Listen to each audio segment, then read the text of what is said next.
Tres jóvenes españoles compartieron habitación, mesa y conversaciones en una residencia universitaria de Madrid en los años 20.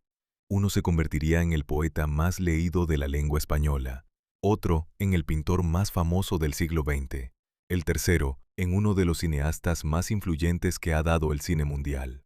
Tres genios, tres caminos, tres destinos muy distintos y una amistad que cambió la cultura española para siempre. ¿Cómo se forjan tres talentos semejantes bajo el mismo techo? ¿Y cómo termina cada uno de ellos cuando la historia los pone a prueba? Bienvenidos un día más a Historias de Creadores.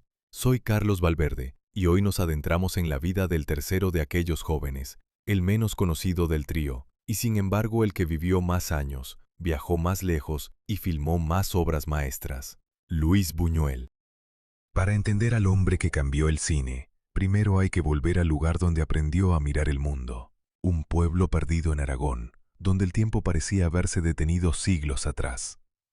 Es la madrugada del Viernes Santo, y las callejas estrechas de un pueblo arrasado por el sol del Bajo Aragón, cientos de hombres con túnicas oscuras se concentran en la Plaza Mayor. Llevan tambores colgados al cuello, algunos casi tan grandes como ellos mismos. A las 12 en punto, un golpe seco rasga el aire. Y luego otro, y otro.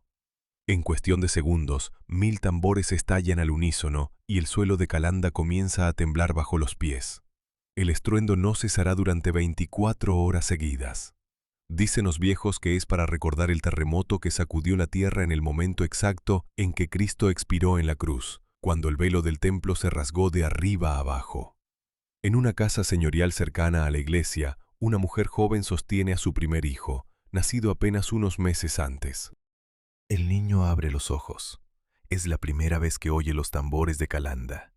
No será la última. 50 años después, ese mismo sonido seguirá retumbando en sus películas, en sus sueños y en las paredes de las habitaciones donde dormirá, lejos de allí, al otro lado del océano. El niño se llama Luis.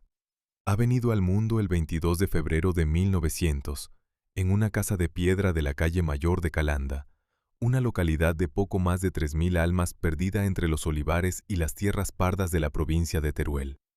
Su padre, Leonardo Buñuel, ha hecho fortuna en Cuba durante los últimos años del Imperio Español y ha regresado al pueblo para casarse con María Portolés, una muchacha bastante más joven que él. La familia ocupa una posición acomodada, casi señorial, en un entorno donde la pobreza es la norma y la electricidad un rumor lejano. La casa de los Buñuel tiene servidumbre, biblioteca y un piano de cola, lujos impensables para la mayoría de los vecinos. Pero el lujo material no consigue empujar a Calanda fuera del tiempo en el que está atrapada. Las campanas marcan las horas como en el siglo XVI. Los carros tirados por mulas siguen los mismos caminos polvorientos que en tiempos de Felipe II. Y la fe, una fe densa y antigua, lo impregna todo, desde las conversaciones en la plaza hasta el modo de tocar el ángelus al atardecer. Pocos meses después del nacimiento, los Buñuel se trasladaron a Zaragoza, donde Luis pasaría buena parte del año. Pero los veranos, las Navidades y la Semana Santa volverían siempre a Calanda, y sería este pueblo, no la capital aragonesa, el que se quedaría grabado en él como un paisaje del alma. El propio Buñuel, ya viejo, dirá una frase que se ha citado 1000 veces, pero que conviene escuchar con calma. Tuve la suerte, escribió, de pasar mi infancia en la Edad Media, una época dolorosa y exquisita, dolorosa en lo material, exquisita en lo espiritual. Y enseguida añadía que el mundo moderno, con sus comodidades técnicas y su confort, había invertido los términos. Esa Edad Media no era una metáfora, era la realidad cotidiana del Calanda en el que creció. Un mundo donde se creía sin reservas en los milagros y donde la presencia de Dios se medía en gestos minúsculos. Tenía un tío sacerdote, don Santos, hombre de bondad serena, en cuya iglesia el pequeño Luis empezó a hacer de monaguillo y a tocar el violín en la pequeña orquesta parroquial. Aprendió de memoria los responsos en latín mucho antes de comprender lo que significaban. Acompañaba a su tío en las visitas a los enfermos y, en el desván de la casa familiar, oficiaba misas imaginarias para sí mismo, vestido con un alba en miniatura y una pequeña casulla bordada por su madre, que veía con orgullo cómo el primogénito parecía inclinarse, sin esfuerzo, hacia el camino de la sotana. Hay un episodio que el propio Buñuel contó muchas veces y que da la medida de aquella infancia. En el pueblo se hablaba todavía con asombro del milagro de Calanda, ocurrido en el año 1640. Un campesino llamado Miguel Juan Pellicer había perdido una pierna bajo la rueda de un carro y los cirujanos se la habían amputado. El hombre, muy devoto, acudía a diario a la iglesia, mojaba el dedo en el aceite de la lámpara que ardía ante la imagen de la Virgen del Pilar y se untaba con él la zona de la amputación.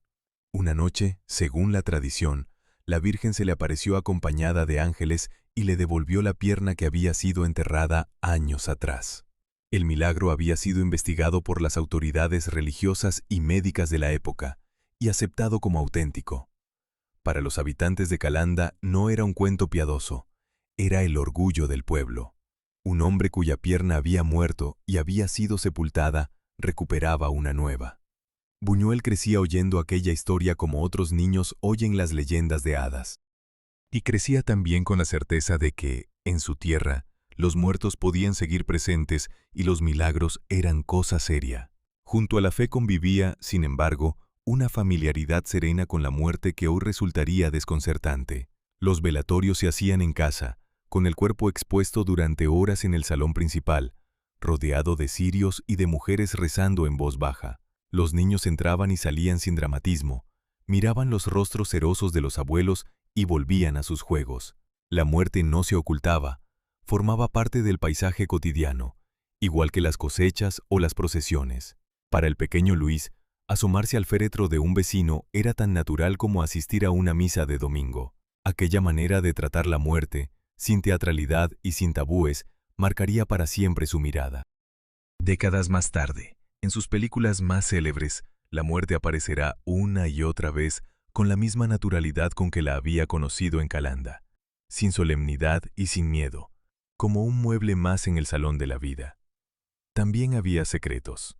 En la Calanda de su infancia, el cuerpo era un territorio prohibido.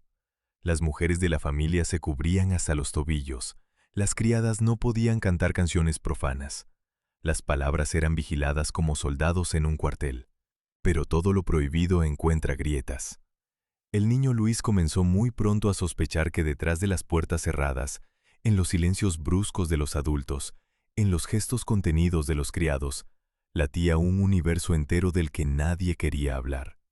Esa sospecha, alimentada por años de represión y por la imaginación encendida de un primogénito acostumbrado a observar, se convertiría más tarde en uno de los motores secretos de su obra.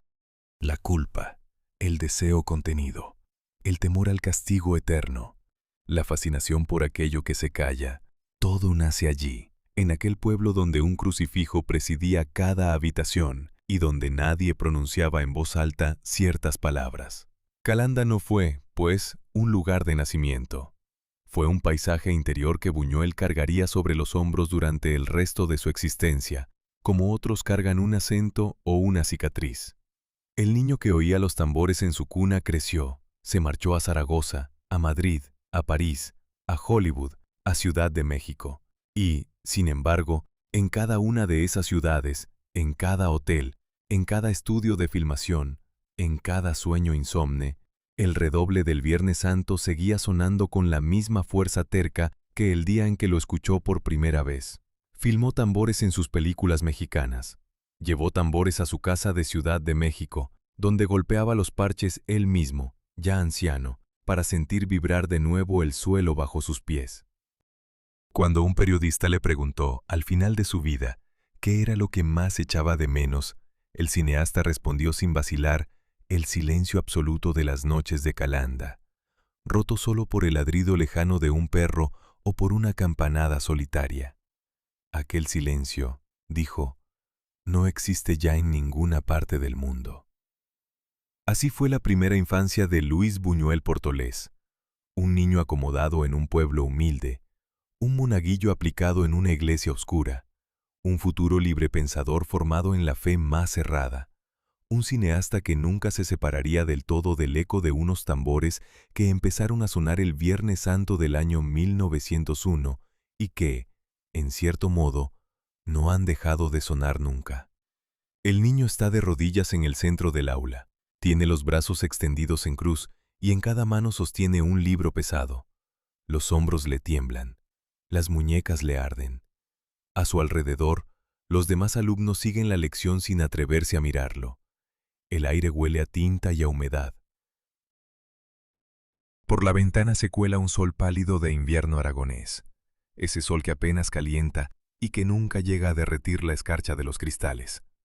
El profesor, un sacerdote de sotana negra impecable, dicta en latín. Si el niño deja caer un libro, se le sumará otro castigo. Si se queja, se le sumará otro más. La regla es simple, y el niño ya la conoce. Tiene apenas 10 años y lleva ya un curso entero aprendiéndola. Cuando por fin suene la campana y pueda bajar los brazos, no llorará. Lo ha aprendido también. Llorar delante de los padres jesuitas es una debilidad que se paga cara. Aquel niño es Luis Buñuel, y aquella escena se repite, con pequeñas variantes, durante los 7 años que pasa interno en el Colegio del Salvador, regentado por la Compañía de Jesús en la ciudad de Zaragoza. Sus padres lo han enviado allí en 1907, cuando apenas tenía 7 años, convencidos de que era el mejor lugar para formar a un primogénito de buena familia. El colegio era, en efecto, una de las instituciones educativas más prestigiosas de Aragón. Allí estudiaban los hijos de los terratenientes, de los industriales, de los notarios y los médicos. Los jesuitas tenían fama de ser exigentes, cultos y profundamente disciplinados. Lo que la familia Buñuel no podía imaginar del todo era hasta qué punto aquella disciplina iba a marcar a su hijo, ni el tipo exacto de huella que dejaría en él. El régimen del colegio era de una severidad casi militar. La jornada empezaba antes del amanecer con la misa obligatoria. Las aulas eran heladas, sin calefacción digna de tal nombre, y los inviernos zaragozanos se hacían sentir en las orejas, en los dedos, en los abañones que se formaban bajo los calcetines de lana. El propio Buñuel recordaría, ya viejo, aquellas sensaciones de frío paralizante, de bufandas húmedas, de pasillos donde la respiración se condensaba en pequeñas nubes blancas. Pero el frío físico era apenas una de las dimensiones del rigor. La otra, más profunda, era la del control absoluto sobre el cuerpo y la palabra. El silencio era la regla suprema. Silencio en clase, silencio en el comedor, silencio en la capilla, silencio en los pasillos. Los alumnos caminaban en 2 filas paralelas, con los brazos cruzados sobre el pecho, separados por 1 metro de distancia para impedir cualquier intercambio de notas o susurros. Si un muchacho necesitaba ir al baño, un primer vigilante lo seguía con la mirada hasta la puerta del aula. Allí lo esperaba un segundo vigilante, que lo acompañaba hasta el fondo del corredor, donde se encontraba el servicio. Nunca, en ningún momento del día, un alumno podía estar verdaderamente solo. Esa imposibilidad de la soledad, esa vigilancia continua, esa convicción de que cualquier gesto era observado y medido, formaron en el joven Buñuel una sensibilidad muy particular respecto a la mirada, al control, a la culpa. Décadas más tarde, sus películas estarían llenas de personajes vigilados, de habitaciones cerradas, de ojos que aparecen donde menos se los espera. Y sin embargo, no todo era oscuridad en aquellos años de internado. Los jesuitas eran maestros formidables. Enseñaban latín, griego, historia, retórica, filosofía, con un nivel de exigencia que hoy resultaría impensable en la enseñanza media. Buñuel reconocería siempre que en el Colegio del Salvador adquirió un bagaje cultural que no habría obtenido en ningún otro sitio. Aprendió a leer a los clásicos, a memorizar pasajes enteros de Virgilio y de Horacio, a discutir teología con la precisión escolástica que sus profesores exigían. Algunos de aquellos sacerdotes eran hombres de inteligencia notable y de bondad sincera. Otros, en cambio, eran fríos, distantes, capaces de humillar a un alumno con una frase. Esa convivencia con 2 caras tan distintas de la misma institución, la del saber riguroso y la del castigo arbitrario, dejaría en él una ambivalencia que nunca llegó a resolver del todo. Hubo un episodio, en particular, que Buñuel recordaría toda su vida. Tenía 15 años. Había salido del colegio para presentarse a un examen en el instituto público de la ciudad. Al cruzar uno de los patios, un vigilante, sin razón aparente, le dio una patada y lo llamó payaso delante de los demás alumnos. La humillación fue tan brutal como gratuita. El joven Luis no respondió. Apretó los puños, bajó la cabeza y siguió caminando. Pero algo se rompió en su interior aquella mañana. Hasta entonces, había aceptado el orden jesuítico como un hecho natural, como aceptaba la lluvia o las campanadas de la catedral. A partir de aquel momento, comenzó a verlo con otros ojos. No fue una rebelión repentina, ni una conversión al ateísmo, ni un acto dramático. Fue, más bien, una grieta. Una sospecha que empezaba a abrirse paso. La sospecha de que la autoridad, por sagrada que se presentara, podía equivocarse, abusar, incluso ser ridícula. A esa sospecha la acompañaron otras de descubrimientos íntimos. La pubertad, en el internado, era un asunto silenciado y atormentado. Los confesores hacían preguntas incómodas sobre lo que cada alumno pensaba, soñaba, imaginaba. La culpa se administraba en pequeñas dosis cotidianas. Se hablaba poco de Dios y mucho del demonio. El infierno era una presencia casi tangible en los sermones, descrito con un detalle minucioso que dejaba huellas en la imaginación adolescente. Buñuel escuchaba aquellas descripciones, las absorbía, las dejaba madurar. Cuando muchos años después rodara escenas de pesadillas religiosas, de tentaciones grotescas, de figuras eclesiásticas inquietantes, no estaría inventando nada. Estaría devolviendo al mundo, en forma de imágenes, lo que el internado había sembrado en él durante sus noches de adolescente. Hacia el final de su estancia, ya en los últimos cursos, el joven Luis comenzó a leer por su cuenta libros que los jesuitas no habrían aprobado. Descubrió la teoría darwinista, las primeras lecturas de filosofía moderna, los autores que cuestionaban la versión literal de las escrituras. Lo hacía a escondidas, en la penumbra de su dormitorio, con la sensación de cometer un acto casi clandestino, y al mismo tiempo seguía cumpliendo con todos los rituales del colegio. Iba a misa cada mañana, recitaba el rosario, se confesaba los viernes. Aquella doble vida, la del cumplimiento exterior y la duda interior, se convertiría en uno de los rasgos más característicos de su personalidad adulta. Buñuel sería siempre, hasta el final, un hombre de costumbres ordenadas y de pensamiento subversivo, un creador de imágenes incendiarias que vivía con la disciplina de un monje. Cuando salió del colegio, en 1915, llevaba consigo dos cosas que nunca lo abandonarían. Por un lado, una formación intelectual sólida, un conocimiento profundo del latín, de la liturgia, de los textos sagrados, que le permitiría más tarde discutir de teología con cualquier obispo. Por otro lado, una desconfianza honda hacia toda autoridad que se presentara como incuestionable. Los jesuitas le habían enseñado, sin proponérselo, a mirar con cuidado a quienes pretenden hablar en nombre de Dios. Y le habían dado, también sin proponérselo, los materiales con los que él construiría más tarde su universo cinematográfico. Iglesias, sotanas, confesionarios, procesiones, milagros y blasfemias. Todo estaba ya allí, almacenado en la memoria de un adolescente que había aprendido a mantener la cabeza baja y los ojos abiertos. Es una tarde de primavera del año 1922. En el jardín de un edificio luminoso situado en lo alto de una colina, dos jóvenes están sentados sobre la hierba. Uno tiene los ojos negros y profundos, las manos largas, el rostro inclinado hacia un cuaderno. Es andaluz, hijo de una familia acomodada de la Vega de Granada, y lleva ya 2 años en aquella casa. El otro lo escucha en silencio, con esa mezcla de atención cerrada y respeto que se reserva para lo que se intuye importante. Es aragonés, recio, de mirada franca. El andaluz lee en voz alta unos versos recién escritos.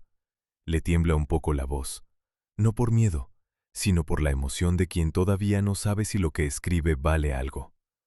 Cuando termina, levanta los ojos. El aragonés no dice nada durante unos segundos. Luego pronuncia una frase corta, sencilla. Sigue leyendo. Aquella tarde, sin que ninguno de los dos lo sepa, está naciendo una de las amistades más fecundas de la cultura española del siglo XX. El andaluz se llama Federico García Lorca. El aragonés se llama Luis Buñuel. Para entender el peso de aquel encuentro, hay que comprender primero el lugar donde se produce. La Residencia de Estudiantes de Madrid, fundada en 1910 por iniciativa de un grupo de pedagogos liberales inspirados en los modelos de Oxford y Cambridge, era en aquellos años una institución única en España. No se trataba de un simple alojamiento universitario, era un proyecto cultural, un experimento de modernización intelectual, un intento de traer al país las corrientes más avanzadas del pensamiento europeo. Por sus salones pasaban Albert Einstein, Igor Stravinsky, Marie Curie, Henri Bergson, Paul Valéry, Le Corbusier. Allí se celebraban conferencias, conciertos, exposiciones. Los residentes practicaban deportes, leían las últimas revistas literarias francesas, discutían sobre psicoanálisis, sobre cubismo, sobre cine. La residencia era, en pocas palabras, una ventana abierta a una Europa que España había mantenido cerrada durante demasiado tiempo. Buñuel había llegado a Madrid en 1917, con 17 años, para empezar sus estudios universitarios. Su padre, hombre práctico, quería que estudiara ingeniería agrícola. Él aceptó al principio, sin convicción, y pronto cambió a ciencias naturales, atraído por la entomología y por la figura de Santiago Ramón y Cajal. Más tarde se decantaría por la filosofía y las letras. Pero la verdadera universidad de aquellos años no fue ninguna de las facultades por las que pasó. Fue la Residencia. Allí pasó 7 años y allí, según sus propias palabras, su vida se transformó por completo. Sin la Residencia, escribiría décadas después, mi vida habría sido completamente distinta. El joven Buñuel que llegó a Madrid era un muchacho fuerte, atlético, aficionado al boxeo y a las bromas pesadas. Practicaba la lucha grecorromana en los pasillos de la Residencia, levantaba pesas, hacía ejercicios de gimnasia en el patio cada mañana. Sus compañeros lo apodaban cariñosamente Tarquín de Calanda, en alusión a su origen y a su físico. Pero detrás de aquella apariencia rústica había una sensibilidad ávida, una curiosidad insaciable, una inteligencia que solo necesitaba el ambiente adecuado para florecer. La Residencia se lo proporcionó. El encuentro con Federico García Lorca, 2 años mayor que él, fue decisivo. Lorca había llegado a Madrid en 1919, precedido de cierta fama local en Granada. Era un joven de presencia magnética, gran conversador, músico, dramaturgo en ciernes. Tocaba el piano con una sensibilidad poco común, recitaba con una voz que dejaba en silencio a las alas, encantaba a hombres y a mujeres con la misma facilidad. Buñuel, al principio, sintió cierta desconfianza hacia aquel andaluz refinado, tan distinto de él. Le parecía demasiado teatral, demasiado afectado, pero la desconfianza duró poco. Bastó una conversación, una lectura, una noche larga, para que Buñuel comprendiera que estaba ante alguien excepcional. Empezaron a verse cada día, salían juntos por las tabernas de Madrid, por los cafés literarios, por los rincones del Retiro. Lorca le enseñó a leer poesía. Le abrió la puerta de las antologías clásicas españolas, de los románticos ingleses, de los simbolistas franceses.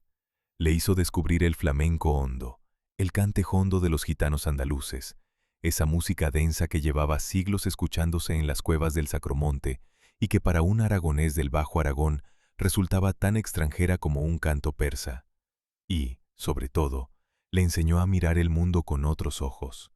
A través de Lorca, Buñuel descubrió que la realidad podía ser más rica y más extraña de lo que jamás había imaginado en Calanda o en Zaragoza. En 1922 llegó a la Residencia un tercer personaje. Tenía 18 años, era catalán, hijo de un notario de Figueres, y se llamaba Salvador Dalí. Llegaba para estudiar en la Real Academia de Bellas Artes de San Fernando, y traía consigo una manera de vestirse y de comportarse que llamaba la atención de inmediato. Pelo largo hasta los hombros, patillas pronunciadas, capas teatrales, polainas, pantalones bombachos. Hablaba poco, miraba mucho, dibujaba todo el tiempo. Buñuel y Lorca lo observaron al principio con una mezcla de curiosidad y burla, pero pronto descubrieron, también con él, que detrás de la pose había un talento de proporciones poco comunes. Dalí pintaba ya con una técnica impresionante, dominaba la perspectiva clásica, conocía a los maestros del Renacimiento como pocos jóvenes de su edad, Y, además, traía consigo una imaginación visual de una potencia extraordinaria. Los tres se hicieron inseparables. Comían juntos, salían juntos, discutían juntos hasta altas horas de la madrugada. Cada uno aportaba algo distinto al grupo. Lorca ponía la palabra, la música, el sentido del ritmo y de la imagen poética. Dalí ponía la pintura, la obsesión por el detalle, una visión casi alucinada de los objetos y de los cuerpos. Buñuel ponía la fuerza, el humor negro aragonés, una capacidad de provocación que ya entonces empezaba a manifestarse en bromas y en escándalos menores.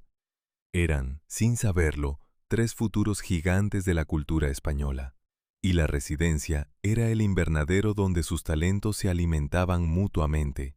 Hubo, sin embargo, en aquella amistad triangular, una tensión que el joven Buñuel tardaría años en comprender del todo. Entre Lorca y Dalí se desarrolló una relación de gran intensidad emocional. Lorca, que era homosexual y que vivía aquella condición con una mezcla de plenitud creativa y de sufrimiento callado en la España de la época, sintió por el joven catalán una atracción profunda. Dalí, más ambiguo, oscilaba entre el deslumbramiento y el rechazo. Buñuel, hombre de educación tradicional aragonesa, observaba aquella complejidad sin terminar de asimilarla. Más tarde, ya viejo, reconocería con honestidad que en aquellos años no supo entender bien lo que ocurría entre sus dos amigos, y que esa incomprensión le pesaría siempre un poco en la conciencia.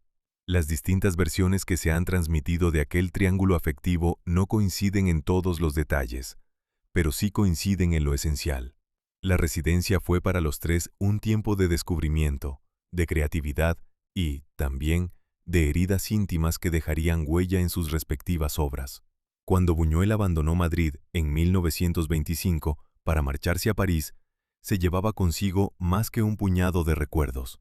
Se llevaba la convicción de que el mundo era más amplio de lo que su Calanda natal le había dejado intuir. Se llevaba el ejemplo de dos amigos que ya entonces empezaban a brillar con luz propia. Y se llevaba también una pregunta que tardaría años en responder. La pregunta de qué quería hacer él con su vida, con su talento todavía no formado, con esa energía bruta que sentía dentro y que aún no encontraba cauce. La respuesta no estaba en Madrid. Estaba en otro lugar, al otro lado de los Pirineos, en una ciudad donde justo en aquellos años se estaba inventando, casi sin darse cuenta, una nueva manera de ver el mundo. Es una mañana de enero de 1925. Un joven de 25 años baja de un tren en la estación de Orsay, en París. Lleva una maleta de cuero gastado, un abrigo que no abriga lo suficiente para el frío parisino, y en el bolsillo unas pocas direcciones escritas a lápiz por amigos de la Residencia. No conoce la ciudad. Apenas habla francés más allá de unas frases aprendidas en el colegio. No tiene un trabajo concreto que lo espere ni un proyecto definido.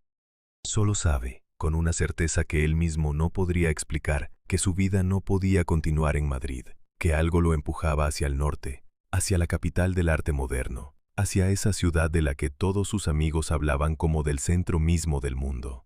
Más tarde, mucho más tarde, intentaría poner palabras a aquella sensación. Diría que sentía una atracción invisible, una corriente subterránea, una fuerza que no podía resistir. París lo llamaba, y él había acudido a la cita. La ciudad que recibía a Buñuel en aquel invierno de 1925 era una ciudad febril. La Primera Guerra Mundial había terminado 7 años antes, y Europa todavía digería el trauma de aquella matanza sin precedentes. Cerca de 10 millones de jóvenes habían muerto en las trincheras, y la generación que había sobrevivido contemplaba el mundo con una mezcla de desencanto y de rabia creativa. París se había convertido en el imán de todos los descontentos, los inconformistas, los buscadores. A sus calles llegaban escritores estadounidenses como Ernest Hemingway y Francis Scott Fitzgerald, músicos de jazz desde Nueva Orleans, pintores rusos huidos de la Revolución, fotógrafos centroeuropeos, cineastas alemanes. Era la época que más tarde se llamaría Los Años Locos, una época de cabarets iluminados toda la noche, de jazz sin descanso, de vanguardias que se devoraban unas a otras a una velocidad vertiginosa. En aquel hervidero, Una corriente artística estaba consolidándose con especial fuerza. La habían fundado, apenas 2 años antes, un grupo de jóvenes liderados por un poeta llamado André Breton, antiguo médico militar reconvertido en agitador cultural. Se llamaban a sí mismos surrealistas. Su manifiesto, publicado en 1924, proponía una revolución total: liberar al pensamiento de las cadenas de la lógica racional, dar voz al inconsciente, a los sueños, al deseo reprimido, al azar. Romper con todas las convenciones burguesas, en el arte, en la moral, en la política. Las influencias eran claras. Por un lado, las teorías de Sigmund Freud, que en aquellos años empezaban a circular por Europa y a transformar la idea misma de mente humana. Por otro lado, una hostilidad radical contra una sociedad que había mandado a millones de hombres a morir en el barro de Verdún por las ambiciones de unos cuantos. Buñuel no se incorporó al grupo de inmediato. Durante sus primeros años en París, trabajó como secretario del compositor español Ricardo Viñes. Asistió a clases de dirección teatral, se instaló en pequeñas pensiones del barrio latino, frecuentó los cafés donde se reunían los exiliados españoles. Y sobre todo, descubrió el cine. El cine como lo concebían los franceses, como un arte mayor, capaz de competir con la literatura y con la pintura. Asistía a 3, 4, 5 proyecciones por semana. Veía las películas alemanas del expresionismo, los dramas suecos, las primeras obras maestras del cine soviético, las comedias estadounidenses. Le fascinaban especialmente los grandes cómicos del cine mudo americano. Charlie Chaplin lo emocionaba. Buster Keaton lo deslumbraba. Harold Lloyd lo hacía reír hasta las lágrimas. Más tarde escribiría que las películas de Keaton eran tan hermosas como un cuarto de baño. Una frase enigmática que resumía bien su gusto por la belleza limpia, funcional, sin retórica. Durante un tiempo, su único contacto profesional con el cine fue como ayudante del director francés Jean Epstein. Buñuel cargaba focos, organizaba el atrezo, aprendía mirando. En el rodaje de La caída de la casa Usher, en 1928, tuvo un desencuentro con Epstein por una observación irónica que el joven aragonés hizo sobre Abel Gance, otro cineasta francés muy admirado por su jefe. Epstein lo despidió. Aquella humillación, lejos de hundirlo, lo empujó a tomar una decisión. Si quería hacer cine, no esperaría más a que alguien le diera permiso. Lo haría por su cuenta. Entretanto, había empezado a frecuentar los círculos surrealistas. Las puertas no le fueron abiertas inmediatamente. André Breton dirigía el grupo con una autoridad casi pontificia. Aceptaba a unos y rechazaba a otros con criterios que a veces resultaban opacos. Buñuel, español, recién llegado, sin obra publicada, no era un candidato evidente. Pero algunos miembros del grupo, intrigados por aquel aragonés silencioso de mirada penetrante, comenzaron a invitarlo a sus reuniones en el Café Cyrano, en la Plaza Blanche. Allí se discutía hasta la madrugada. Se redactaban manifiestos, se votaban exclusiones, se planificaban escándalos. Era una atmósfera de intensidad intelectual rara vez igualada, y al mismo tiempo de cierta crueldad sectaria. Quien pertenecía al grupo lo era por completo. Quien rompía era expulsado sin apelación. Buñuel observaba, escuchaba, asimilaba. Las ideas de Freud, que ya habían empezado a interesarle en Madrid, lo conquistaron definitivamente en París. Empezó a anotar sus sueños cada mañana al despertar. Llevaba un cuaderno donde registraba imágenes, fragmentos, asociaciones libres. Aquella práctica, que para los surrealistas era casi un deber moral, se convirtió en él en un hábito permanente. Sus sueños iban a alimentar su trabajo durante el resto de su vida. Imágenes recurrentes empezaban ya a perfilarse. Manos cortadas, insectos, religiosos en escenas inesperadas, cuerpos que se desdoblaban, objetos cotidianos cargados de un significado oculto. Todo ello procedía, en última instancia, del mismo niño de Calanda que se había despertado tantas veces de noche con el corazón acelerado por las pesadillas que le inspiraban los sermones del internado. Y sin embargo, en medio de aquella fermentación creativa, Buñuel mantenía una distancia íntima respecto al grupo. No se había convertido del todo en uno de ellos. conservaba algo aragonés, terco, irreductible, que le impedía disolverse en la doctrina colectiva. Bromeaba con sus amigos diciendo que él era surrealista los días pares y católico nostálgico los impares. La frase era una broma, pero contenía una verdad profunda. Buñuel no podía dejar de ser quien era. Llevaba dentro a un monaguillo de Calanda y a un alumno de los jesuitas. Llevaba dentro las procesiones del Bajo Aragón y los responsos en latín. Y todo aquello convivía en él, no como un peso muerto del pasado, sino como una materia viva que pedía ser transformada en algo nuevo. Hacia finales de 1928, dos hechos coincidieron y aceleraron su destino. Por un lado, había acumulado los suficientes conocimientos técnicos como para sentirse capaz de dirigir una película por sí mismo. Por otro lado, había recibido una visita inesperada en su pequeño apartamento parisino. Salvador Dalí, su antiguo compañero de la residencia, había llegado a la ciudad. Los dos amigos volvieron a verse después de varios años. Hablaron durante horas. Compararon notas sobre lecturas, sobre ideas, sobre proyectos. Y entonces, en una de aquellas conversaciones, surgió algo que ninguno de los dos había previsto. Cada uno contó al otro un sueño reciente. Buñuel había soñado con una nube delgada que cortaba la luna. Dalí había soñado con una mano cubierta de hormigas. Se miraron en silencio. Y casi al mismo tiempo, comprendieron que tenían la materia prima de algo nuevo, algo que ninguno de los dos había hecho nunca, algo que podía cambiarlo todo. La materia prima de una película. Es la noche del 6 de junio de 1929. En el cine parisino conocido como Estudio de las Ursulinas, un pequeño teatro situado en el quinto distrito de la capital francesa, se ha reunido un público insólito.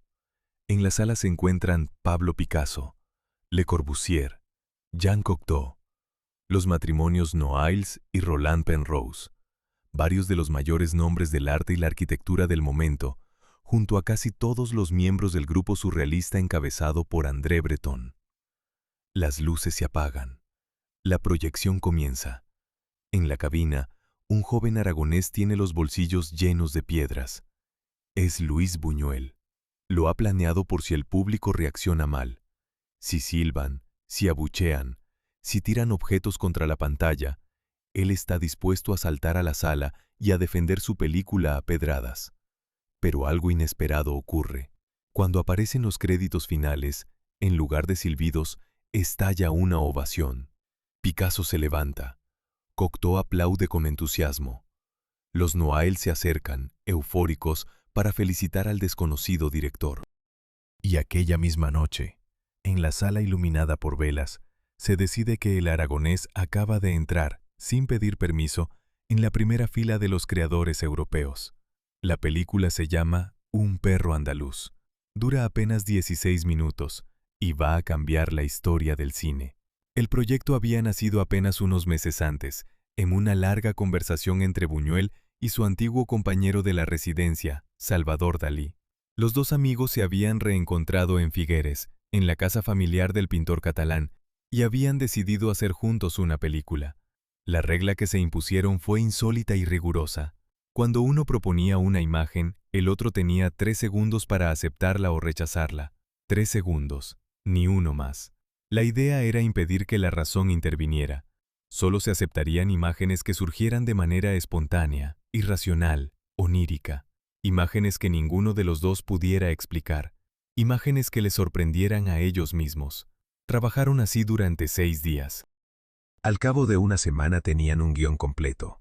Buñuel regresó a París. Consiguió el dinero gracias a su madre, doña María Portolés, que aceptó financiar el proyecto con cierta resignación, y rodó la película en 15 días en los estudios Billancourt y en algunos exteriores. El presupuesto fue mínimo. El reparto, también. El propio Buñuel aparece en la primera escena, afilando una navaja en un balcón. Lo que ocurre en aquellos 16 minutos es difícil de resumir, y precisamente esa imposibilidad es lo que la película quería provocar. No hay narración convencional, no hay personajes con biografía, no hay desarrollo lógico. Hay imágenes que se suceden con la lógica de los sueños y que dejan en el espectador la sensación de haber visto algo que conoce desde siempre, sin saber por qué. Una mano cubierta de hormigas. Unos burros tendidos sobre un piano de cola. Una mujer que mira por la ventana mientras un hombre cae de una bicicleta. Un sacerdote arrastrado por una cuerda. El propio título, Un perro andaluz, no se refiere a ningún perro ni a ninguna Andalucía. Buñuel y Dalí lo eligieron precisamente por su falta de relación con el contenido. Era una señal más de la ruptura que pretendían. Una señal de que el espectador debía abandonar todas las viejas costumbres de interpretación. La acogida superó cualquier expectativa. Los surrealistas adoptaron a Buñuel como uno de los suyos en pocas semanas. André Breton, que solía ser parco en elogios, lo aceptó plenamente en el grupo. Buñuel pasó a frecuentar las reuniones diarias, a participar en los manifiestos, a votar las exclusiones. Por primera vez en su vida tenía una familia intelectual, un círculo de iguales, un proyecto colectivo en el que sentía que su trabajo encajaba sin esfuerzo y, sobre todo, había encontrado un público dispuesto a recibir lo que él tenía dentro y necesitaba sacar fuera. El éxito de Un perro andaluz atrajo la atención de Charles y Marie-Laure de Noailles, dos aristócratas franceses apasionados por las vanguardias. Los Noailles ofrecieron a Buñuel financiar una segunda película, esta vez de mayor duración y mayor presupuesto. El joven director aceptó sin dudarlo. Volvió a colaborar con Dalí, aunque esta vez la colaboración fue más tensa y menos productiva. Y al final, Buñuel asumió la mayor parte del guión en solitario. La película se llamó La Edad de Oro. Duraba 60 minutos. Y, a diferencia de la primera, no se contentaba con desconcertar al espectador. Atacaba frontalmente a las dos columnas que sostenían la sociedad burguesa de su tiempo, la Iglesia Católica y la familia tradicional. El estreno tuvo lugar en el cine parisino conocido como Estudio 28, en el barrio de Montmartre, en noviembre de 1930. Durante varias semanas las funciones se desarrollaron sin incidentes. Pero el contenido de la película, con sus escenas de amor convulso, interrumpidas por figuras eclesiásticas, sus referencias irreverentes a la liturgia y su sátira de la respetabilidad burguesa, había encendido a ciertos sectores de la prensa conservadora. El 3 de diciembre, un grupo de militantes de extrema derecha, pertenecientes a la Liga de Patriotas y a la Liga Antijudía, irrumpió en el cine durante la proyección, lanzaron botes de tinta contra la pantalla, destrozaron las butacas, rasgaron los cuadros surrealistas que se exponían en el vestíbulo, obras de Dalí, Max Ernst, Joan Miró y Yves Tanguy. La policía intervino tarde, los daños fueron considerables, y lo más importante para la historia del cine, las autoridades francesas, presionadas por la jerarquía católica y por la prensa de derechas, retiraron la película de la cartelera y prohibieron su proyección pública. La prohibición duraría medio siglo. La Edad de Oro no volvería a verse legalmente en Francia hasta los años 80 del siglo XX. Para Buñuel, aquella prohibición fue una herida y al mismo tiempo una confirmación. Una herida porque le cerraba durante años el acceso al circuito comercial francés y europeo. Una confirmación porque demostraba que sus imágenes tenían un poder real, capaz de provocar reacciones intensas, capaz de inquietar a los poderosos hasta el punto de empujarlos a la censura. El joven aragonés, que apenas 6 años antes era un anónimo recién llegado a París, se había convertido en uno de los nombres más comentados y más temidos de la vanguardia europea. Tenía 30 años. Acababa de descubrir que las imágenes podían cortar más hondo que las palabras, que un plano bien construido podía hacer temblar a un ministro. Aquella convicción no lo abandonaría nunca. Y aunque tendría que esperar muchos años antes de volver a disponer de medios para hacer cine con la libertad de aquellos primeros tiempos, llevaría siempre dentro de sí el recuerdo de aquellas dos películas iniciales, hechas casi sin dinero, con la furia y la inocencia de quien no tenía nada que perder y todo que decir. Es la primavera de 1933. Una pequeña expedición avanza por los caminos polvorientos de la comarca de las Urdes, en el norte de la provincia de Cáceres, en plena Extremadura. Son 4 hombres y una cámara. El más joven tiene 32 años, lleva un pantalón de pana gastado, botas de campo y un cuaderno bajo el brazo. Es Luis Buñuel. Detrás de él van un cámara, un ayudante y un amigo anarquista llamado Ramón Asín, que ha financiado la expedición con un dinero recién ganado en la lotería. Su destino es una de las regiones más pobres y más olvidadas de España. Una comarca donde, según los informes oficiales, la mortalidad infantil supera el 50%, donde el bocio es endémico, donde muchos habitantes no han probado nunca el pan. Las Urdes. Buñuel ha leído un estudio antropológico sobre la región y ha decidido que su próxima película no será un sueño, ni una provocación de salón, sino una mirada implacable sobre una realidad que el resto de España prefiere ignorar. El proyecto era ambicioso y nuevo en su filmografía. Después del escándalo de la Edad de Oro y de la prohibición que siguió, Buñuel había pasado 2 años casi sin filmar. Había viajado a Hollywood, donde había sido contratado brevemente por la Metro-Goldwyn-Mayer como observador, sin dirigir nada. Había leído mucho, había vuelto a España, había seguido frecuentando a los surrealistas, y entretanto, su pensamiento había evolucionado. La pura provocación estética ya no le bastaba. Las cuestiones sociales empezaban a ocupar un lugar cada vez más central en sus preocupaciones. España vivía los primeros años de la Segunda República, un régimen democrático que intentaba modernizar a marchas forzadas un país secularmente atrasado. Buñuel se sentía cercano a aquel proyecto, aunque sin militar de manera estricta en ningún partido. Era un hombre de izquierdas, con simpatías por el comunismo y por el anarquismo, pero conservaba siempre una distancia crítica, una ironía aragonesa que le impedía someterse del todo a ninguna disciplina partidaria. Las Urdes, Tierra sin pan, rodada entre abril y mayo de 1933, fue el resultado. Una película de apenas 30 minutos, con voz en off y música de la Cuarta Sinfonía de Brahms, que mostraba las casas de piedra sin ventanas, los niños descalzos, las cabras enfermas, los maestros desesperados, los enfermos sin medicinas. La película no se contentaba con denunciar. Construía sus imágenes con un rigor casi clínico, casi cruel, que algunos espectadores encontrarían más tarde difícil de soportar. Buñuel había decidido que la realidad de las Urdes debía mostrarse sin adornos, sin sentimentalismo, sin retórica humanitaria. Quería que el espectador sintiera el golpe, y para conseguirlo, no dudó, en algunos casos, en provocar él mismo ciertas situaciones que la cámara recogía después como si fueran espontáneas. Hay, por ejemplo, una escena célebre en la que una cabra cae por un precipicio. La cabra no cayó por accidente, fue empujada. Hay otra en la que se afirma que una niña enferma morirá en pocos días. La niña no murió. Esos pequeños arreglos de la realidad, hechos en nombre de una verdad mayor, han generado debates que continúan hasta hoy. Algunos críticos los justifican como una licencia legítima del documentalista comprometido. Otros los consideran un engaño que mancha la pureza del proyecto. Existen, como siempre en Buñuel, distintas interpretaciones, y conviene presentarlas con honestidad. La película fue prohibida por las autoridades de la República en 1933, por considerar que ofrecía una imagen humillante de España ante el extranjero. Solo después de añadir un epílogo conciliador, en el que se elogiaban las medidas que el gobierno republicano estaba tomando para mejorar la situación de la región, pudo ser distribuida. Buñuel aceptó el compromiso a regañadientes. La ironía amarga del asunto era que la propia República, a la que él apoyaba, censuraba su obra.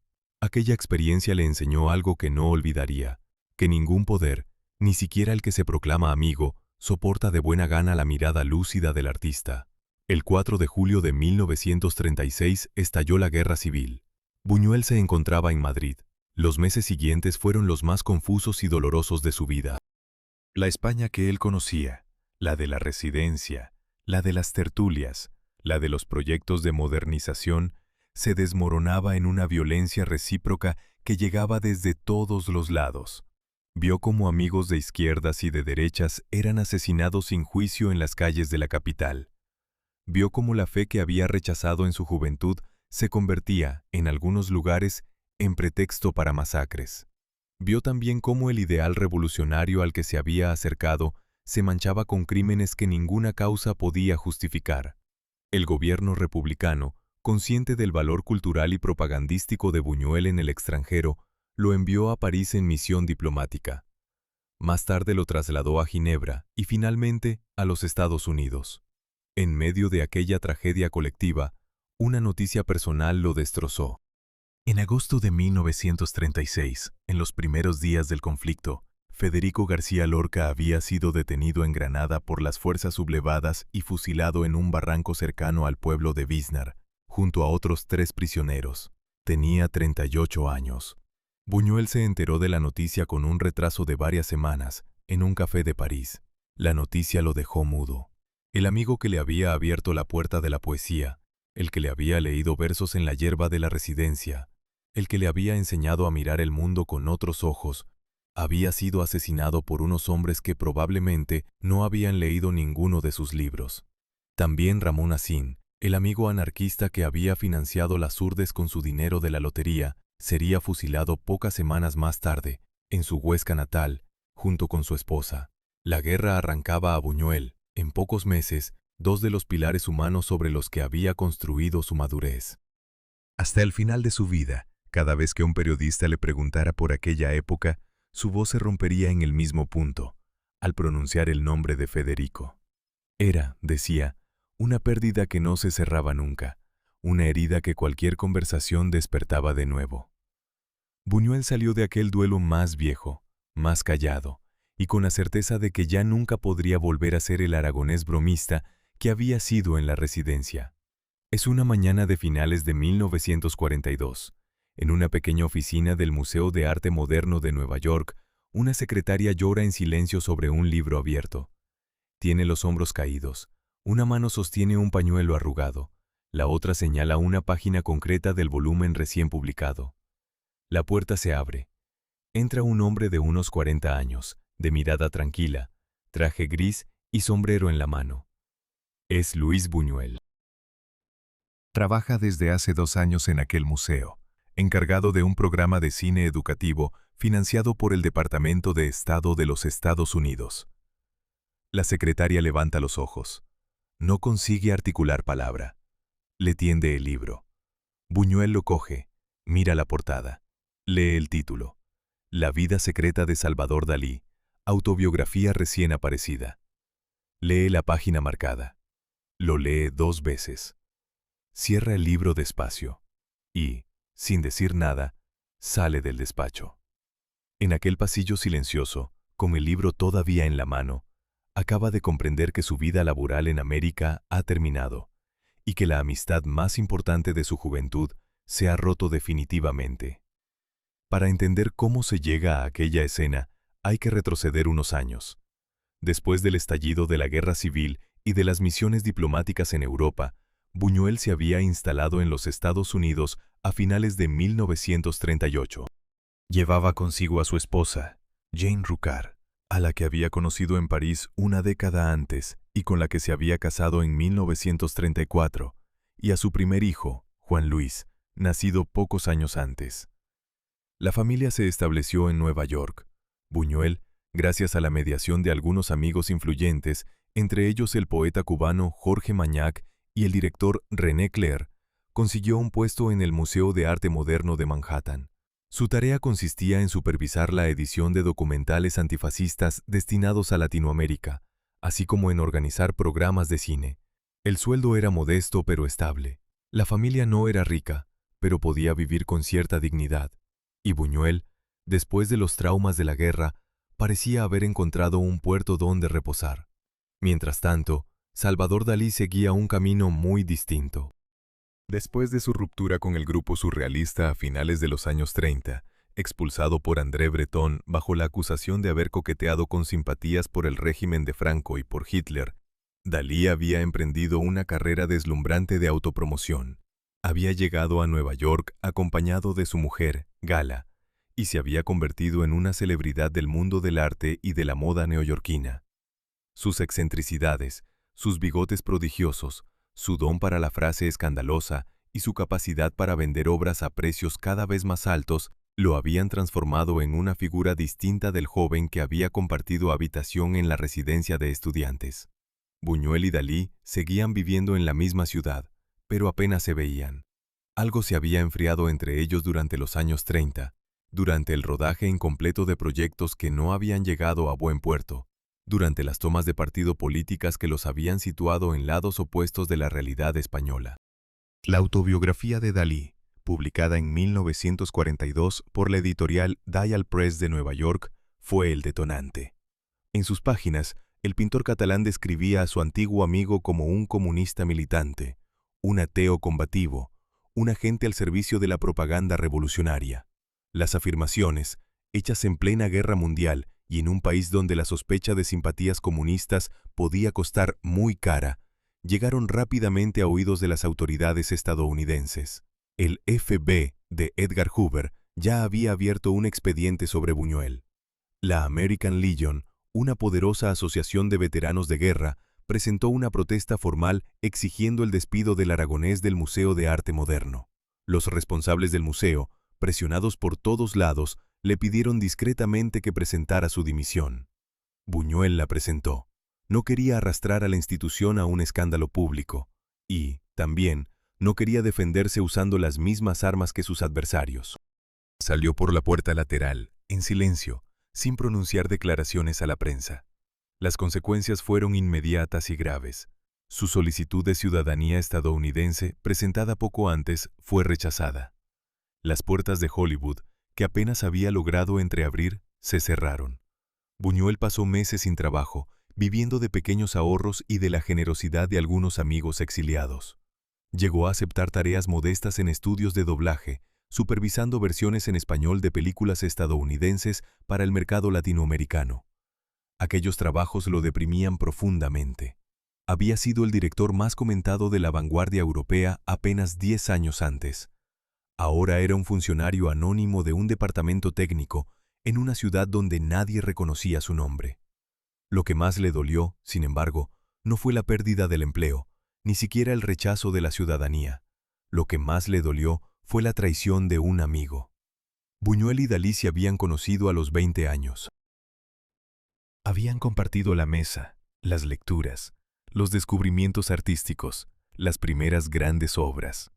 Habían rodado juntos una película que había cambiado la historia del cine. Y ahora, en plena guerra mundial, con la familia de Buñuel en una situación precaria, su antiguo compañero de habitación había escrito unas líneas que podían costar muy caras. Las distintas versiones del episodio no coinciden por completo.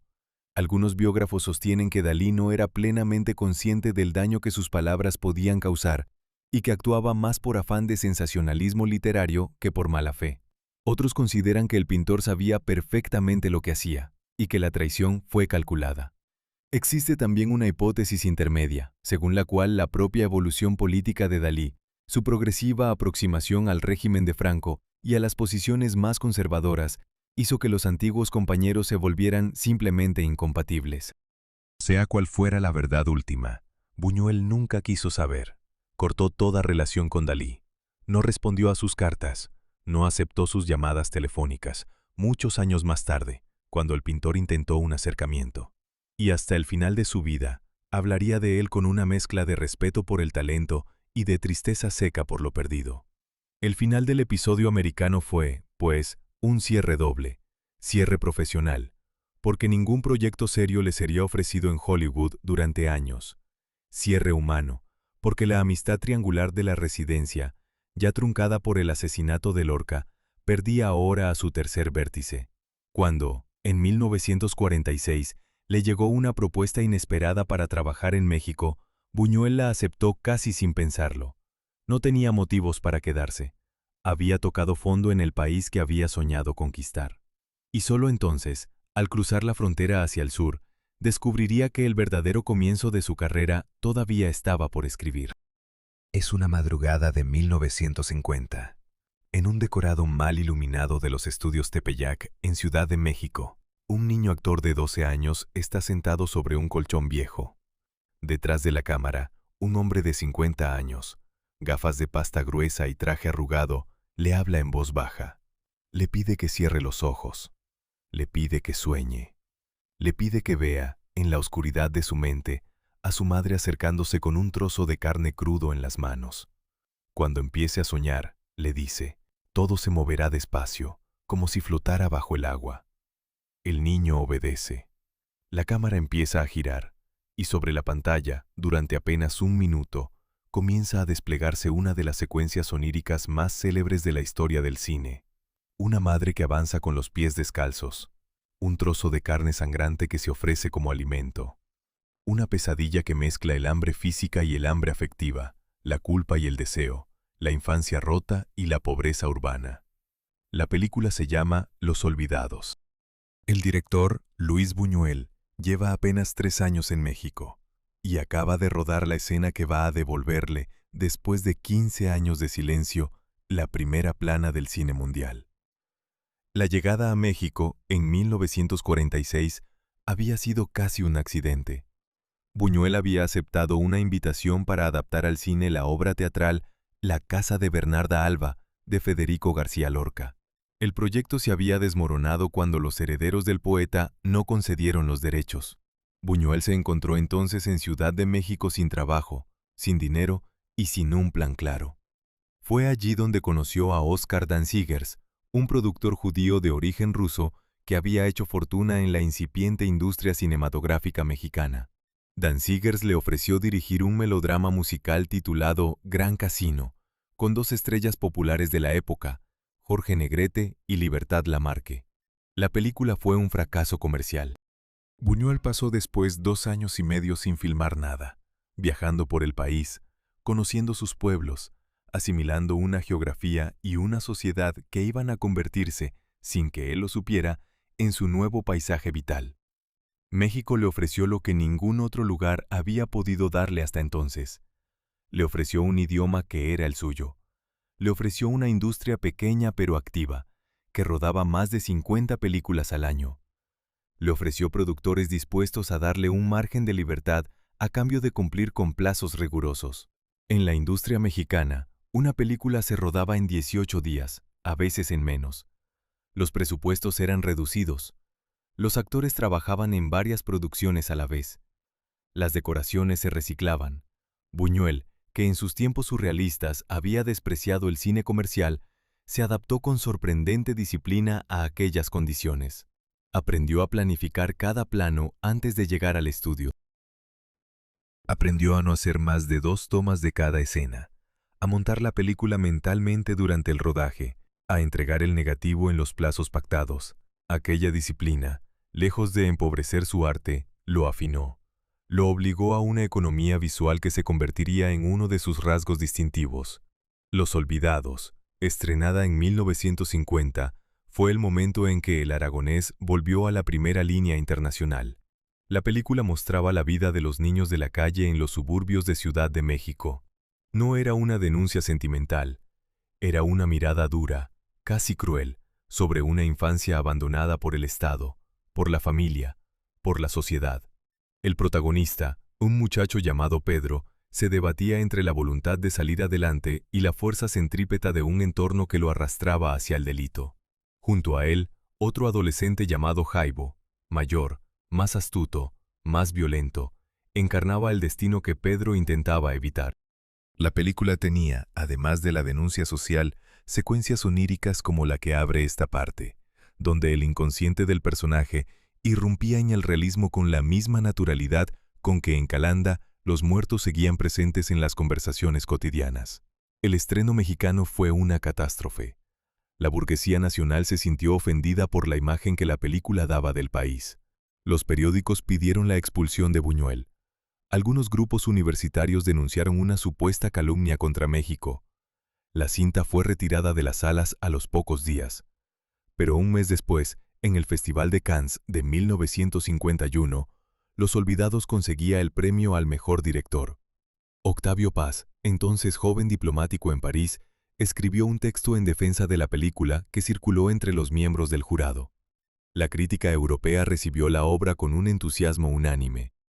Y al volver a México, la misma película que había sido vituperada apenas semanas antes era reestrenada con éxito. Buñuel, a los 50 años, se convirtió oficialmente en un director con prestigio internacional. A partir de aquel momento, los 18 años mexicanos de Buñuel adquirieron un ritmo propio. Filmó 21 películas en total, alternando encargos comerciales con proyectos personales.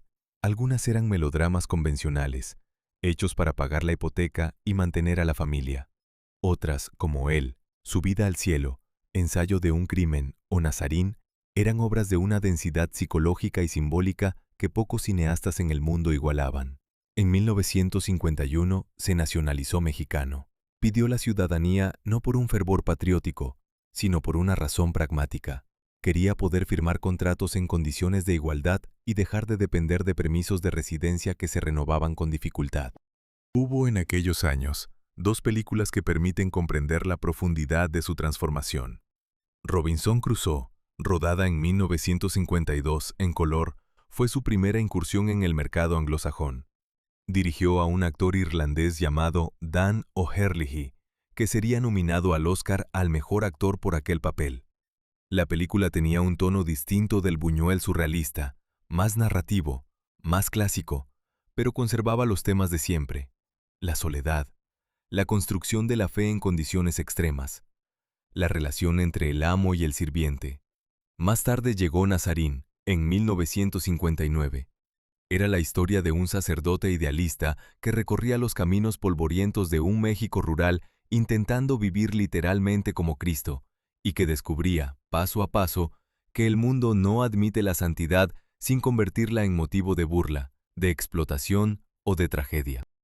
La película recibió el Gran Premio del Jurado en Cannes y estuvo a punto de ganar el premio de la Oficina Católica del Cine, hasta que algunos miembros del jurado leyeron con atención el guión.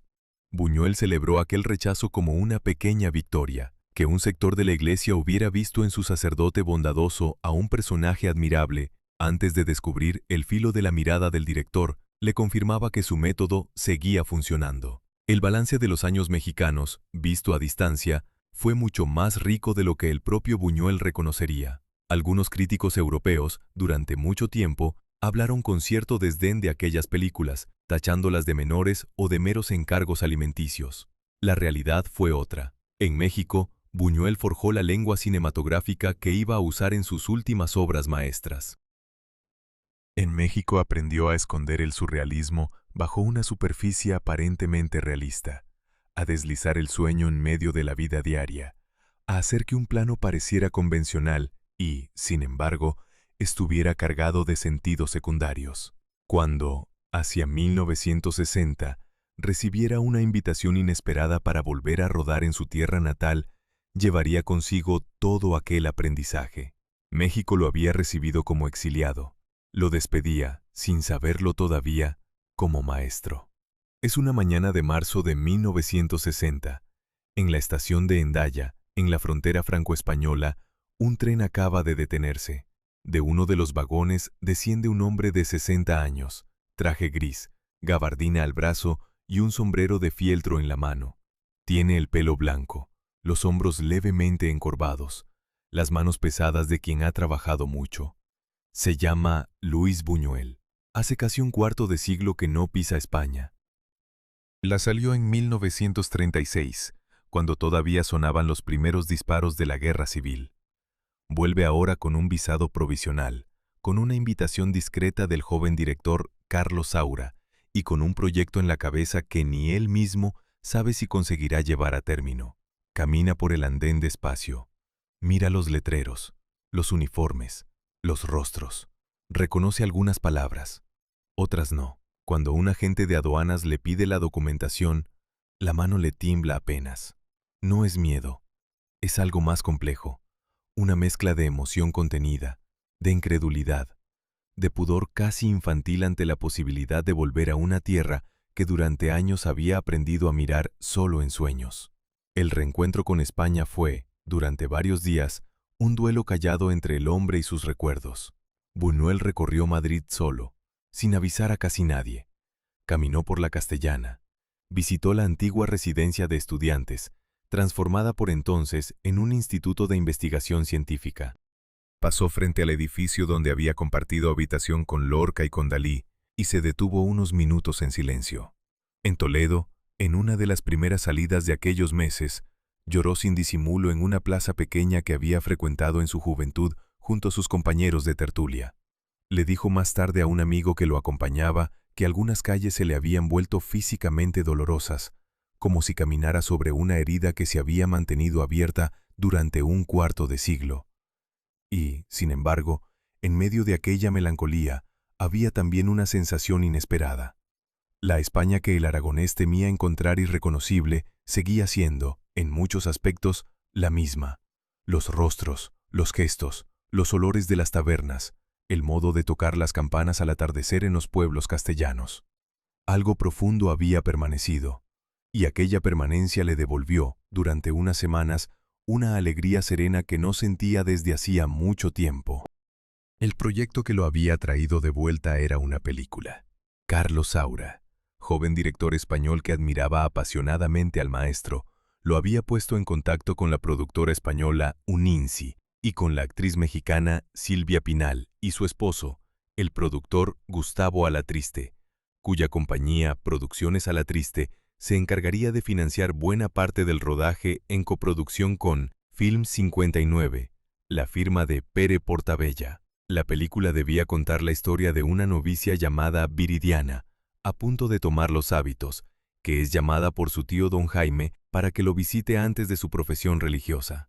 El tío, un hombre solitario y atormentado, intenta seducirla, fracasa, se suicida. La novicia, marcada por la experiencia, abandona su vocación y decide convertir la finca heredada en un refugio para mendigos, a los que ofrece comida y techo en nombre de la caridad cristiana. Lo que ocurre con aquellos mendigos en una sola noche, cuando los dueños de la casa se ausentan, constituye una de las secuencias más célebres del cine europeo del siglo XX.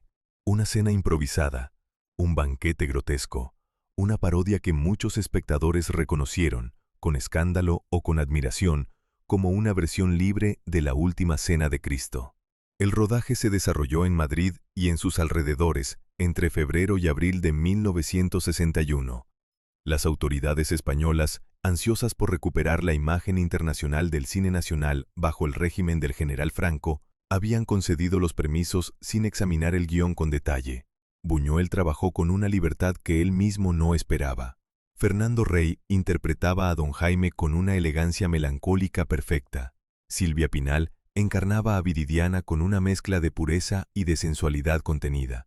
Francisco Rabal completaba el reparto principal en el papel del primo Jorge. La película se montó a toda prisa para llegar a tiempo al Festival de Cannes, donde se presentaría en mayo de 1961, representando oficialmente a España. El 17 de mayo, en La Croisette, Viridiana obtuvo la Palma de Oro, compartida con la película francesa Una larga ausencia, dirigida por Henri Colpi. Para el régimen español, era un triunfo. Era la primera vez que España obtenía el máximo galardón del festival, y las autoridades celebraron el reconocimiento como una prueba de la salud cultural del país. La fiesta duró pocos días. Pocos días después, el periódico oficial del Vaticano, conocido en español como El Observador Romano, publicó un artículo que calificaba la película de blasfemia intolerable y de insulto deliberado a los símbolos de la fe cristiana. La reacción de las autoridades fue inmediata. El director general de cinematografía, Muñoz Fontán, fue destituido. La película fue prohibida en España. Las copias existentes fueron retiradas de circulación. El hecho de que la cinta hubiera ganado oficialmente bajo la bandera española se convirtió en un problema diplomático de primer orden. Existen distintas versiones sobre la profundidad real de la ofensa pretendida por Buñuel y sobre la reacción del régimen. Algunos historiadores consideran que el director quiso provocar conscientemente el escándalo. Otros sostienen que la furia eclesiástica fue desproporcionada y que la película, vista hoy, es mucho menos agresiva de lo que entonces se creyó. Conviene presentar ambas interpretaciones con honestidad y dejar que cada espectador juzgue por su cuenta. La consecuencia práctica fue clara. Buñuel volvió a México sin haber podido estrenar la película en el país de su nacimiento. Viridiana no se proyectaría legalmente en España hasta abril de 1977, 16 años más tarde, ya muerto el general Franco y en plena transición democrática. Para entonces el director ya rondaba los 80 años y había dejado de filmar. La paradoja era amarga. La película más esperada por sus compatriotas, la más prohibida por sus autoridades, llegaba a las pantallas españolas cuando su autor ya había dado por cerrada la cuestión. Y, sin embargo, en medio del escándalo, algo importante había ocurrido. Buñuel había vuelto a España. Había recorrido las calles de Madrid, había trabajado con técnicos y actores españoles, había vuelto a oír su lengua materna en los rodajes y, sobre todo, había comprobado que su mirada seguía intacta. El joven que había salido al exilio en 1936 y el viejo cineasta que regresaba en 1960 eran el mismo hombre. Habían cambiado las arrugas, las canas, las cicatrices. No había cambiado lo esencial. Aquella certeza, ganada a un precio alto, le acompañó al volver a México y le permitió encarar la última década de su carrera, la más libre, la más madura, la más reconocida internacionalmente, con la tranquilidad serena de quien sabe ya quién es. Es una tarde de invierno de 1982, en una habitación luminosa de una casa modesta del barrio de San Ángel, en Ciudad de México. Dos hombres están sentados frente a una pequeña mesa. Uno tiene 82 años, el pelo blanco escaso, los ojos cansados detrás de unas gafas gruesas. Es Luis Buñuel. Está casi sordo, escribe con dificultad, apenas sale ya de su casa. El otro, 30 años más joven, es Jean-Claude Carrière, su guionista francés desde hace casi 2 décadas. Ha venido desde París para una tarea muy concreta. El maestro quiere dictar sus memorias antes de que la memoria misma se le escape. Carrière ha llegado con un cuaderno, un par de bolígrafos y la paciencia de quien sabe que está a punto de recibir un regalo irrepetible. Buñuel sonríe levemente. Empieza a hablar despacio, con esa voz aragonesa que ni el tiempo ni el exilio han conseguido borrar. Quiero contarte, dice, una broma que me gustaría poder gastar el día de mi muerte. Llamo a un sacerdote.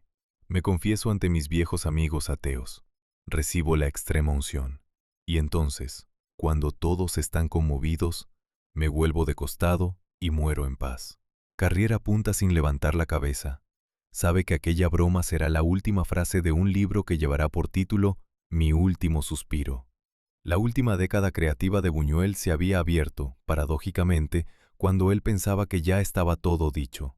En 1963 había conocido en París a un productor llamado Serge Silberman, hombre de origen polaco, superviviente de la deportación nazi, dotado de una mezcla rara de olfato comercial y de respeto absoluto por la libertad del artista. Silberman ofreció al aragonés rodar en Francia con presupuestos cómodos y con plenas garantías creativas. La asociación se prolongó durante casi 15 años y produjo algunas de las películas más célebres del director. Diario de una camarera, en 1964. Bella de día, en 1967, con una Catherine Deneuve de 23 años que se convirtió a partir de aquella película en estrella internacional. La Vía Láctea, en 1969, sátira culta sobre las herejías cristianas. Tristana, rodada en Toledo en 1970, segunda y última película española de su carrera. El encanto discreto de la burguesía, en 1972, premiada con el Oscar a la mejor película de habla no inglesa. El fantasma de la libertad, en 1974. Y por último, Ese oscuro objeto del deseo, estrenada en 1977, cuando Buñuel tenía 77 años recién cumplidos. La colaboración con Jean-Claude Carrière se reveló esencial en este periodo. Los dos hombres se encerraban durante semanas en hoteles aislados de Cadaqués, de San José Purúa, de un pueblo francés cualquiera. Trabajaban con una disciplina monástica, de 8 a 1 de la mañana, de 3 a 7 de la tarde. Bebían un único cóctel al final de la jornada, un martini seco preparado por el propio Buñuel con 2 partes de ginebra y una de vermut blanco. Discutían, se reían, recordaban anécdotas, transformaban las anécdotas en escenas. Carrière calculó, una vez, que él y el maestro habían comido juntos más de 2000 veces a lo largo de su asociación, una cifra superior a la de muchos matrimonios. Buñuel reconocía que sin Carrière no habría podido escribir aquellas últimas obras. La sordera, que avanzaba con los años, le impedía oír los diálogos durante el rodaje. El francés le servía de oídos, le transmitía las inflexiones de los actores, le señalaba los errores de tono, Le ayudaba a cerrar escenas con la precisión que su pulso ya no alcanzaba. El encanto discreto de la burguesía, premiada con el Oscar en 1973, contaba la historia de 6 amigos burgueses que intentaban una y otra vez cenar juntos sin lograrlo nunca. Cada vez que se reunían, una circunstancia inesperada lo impedía. Un funeral, un sueño, un atentado, una invasión militar. La película mezclaba el realismo más convencional con secuencias oníricas que se encadenaban unas en otras, como muñecas rusas, hasta hacer dudar al espectador de qué nivel de realidad estaba contemplando en cada momento. Era el resumen perfecto del método Maduro de Buñuel. Filmar las pesadillas como si fueran almuerzos. Filmar los almuerzos como si fueran pesadillas. La ceremonia del Oscar se celebró en marzo de 1973 en Los Ángeles. Buñuel no asistió. Envió a Silverman, que recibió la estatuilla en su nombre. Más tarde, cuando un periodista le preguntó por la ausencia, respondió con humor que ya le habían pagado bastante, y que desplazarse hasta California le parecía un esfuerzo excesivo. Ese oscuro objeto del deseo, su última película, contenía un hallazgo casi incomprensible para el espectador desprevenido. La protagonista femenina, una joven española llamada Conchita, era interpretada por 2 actrices distintas, la francesa Carole Bouquet y la española Ángela Molina. Las 2 aparecían en escenas alternadas sin ningún aviso, sin ninguna explicación. A veces era una, a veces era la otra. Buñuel había tomado aquella decisión casi por azar, durante un día complicado de rodaje, cuando la actriz inicialmente prevista se había retirado del proyecto. Lo que parecía un capricho se reveló una de las invenciones más profundas de su filmografía. La mujer amada, parecía decir Buñuel, no es nunca una persona sola. Es siempre una superposición, una suma de imágenes contradictorias proyectadas por el deseo del hombre que la mira. A partir de aquel año, 1977, el aragonés se retiró del cine. Sabía que ya no podría rodar más. La sordera era casi total. La vista empezaba a fallar. Las piernas le pesaban cada vez más. Pasó sus últimos años en su casa de Ciudad de México, recibiendo a unos pocos amigos, leyendo libros viejos, escuchando música a un volumen cada vez más alto, paseando despacio por su jardín. Dictó a Carrier el libro de memorias del que ya hemos hablado. Mantuvo una correspondencia escasa pero afectuosa con algunos compañeros de los años de la residencia que aún quedaban con vida. Y se preparó para el final con la misma serenidad árida con que en Calanda los muertos eran velados en el salón principal de las casas. Luis Buñuel falleció el 29 de julio de 1983 en una clínica de Ciudad de México, a consecuencia de una insuficiencia hepática. Tenía 83 años. No hubo funeral religioso. Su cuerpo fue incinerado discretamente, según su voluntad. Las cenizas pasaron primero a manos de su esposa Jeanne, después a sus 2 hijos, Juan Luis y Rafael. El paradero exacto de la urna nunca fue hecho público, y aquella discreción final, casi clandestina, encajaba bien con la figura de un hombre que, después de medio siglo de cine y de provocaciones, prefería desaparecer sin ceremonia. Dejaba detrás 32 largometrajes, casi 6 décadas de oficio y una influencia que sigue marcando el cine contemporáneo, desde David Lynch hasta Pedro Almodóvar, desde los hermanos Coen hasta Alejandro González Iñárritu. Dejaba también, sobre todo, una manera de mirar, la certeza de que la realidad y el sueño no son 2 territorios separados, sino 2 caras de la misma moneda. La convicción de que un cineasta serio no debe explicar el mundo, sino abrir grietas en él para que el espectador las explore por sí mismo. Y la lección, aprendida en un pueblo aragonés perdido entre los olivares y madurada a lo largo de 3 continentes, de que un artista verdadero conserva, hasta el final, los tambores que oyó en su cuna. Hasta aquí nuestro viaje por la vida de Luis Buñuel. Espero que esta historia os haya resultado tan apasionante como a mí me ha resultado contarla. Si os ha gustado el video, os agradeceré mucho que dejéis vuestro me gusta y, si todavía no lo habéis hecho, que os suscribáis al canal para no perderos las próximas entregas de Historias de Creadores. Nos vemos muy pronto.